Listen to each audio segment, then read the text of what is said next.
হাওড়া ডোমজুড়ে একাধিক এলাকায় বেহাল পরিস্থিতি, ক্ষোভ এলাকাবাসীর। হাওড়া জেলার ডোমজুড় বিধানসভায় সাপুইপাড়া বসুকাটি গ্রাম পঞ্চায়েতের একাধিক এলাকায় দীর্ঘদিন ধরে বেহাল অবস্থায় পড়ে রয়েছে রাস্তাঘাট ও নিকাশি ব্যবস্থা। কোথাও রাস্তার উপর জমে রয়েছে নোংরা জল, কোথাও আবার দীর্ঘদিন ধরে পরিষ্কার হয়নি ড্রেন। শুধু তাই নয়, রাস্তার দুধারে একাধিক জায়গায় আগাছা ও জঙ্গলে ভরে গেলেও এখনো পর্যন্ত সাফাইয়ের কোনো উদ্যোগ চোখে পড়ছে না বলে অভিযোগ। এর পাশাপাশি একাধিক রাস্তার লাইট পোস্টে আলো জ্বলছে না, ফলে সন্ধ্যার পর থেকে অন্ধকারে ঢেকে যাচ্ছে বেশ কিছু রাস্তা। এই পরিস্থিতিতে পথচারীদের নিরাপত্তা নিয়েও প্রশ্ন উঠেছে। এই রাস্তাগুলি দিয়ে প্রতিদিন বহু মানুষ বিভিন্ন কাজে যাতায়াত করেন, এমনকি ছোট ছোট ছেলেমেয়েরাও এই রাস্তা দিয়ে স্কুল এবং টিউশনে যাতায়াত করে।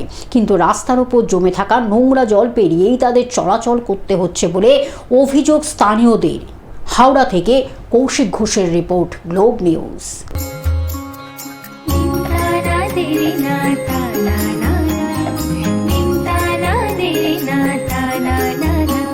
পাশে সবার প্রিয় গ্লোব টিভি, সাথে সবার প্রিয় গ্লোব টিভি।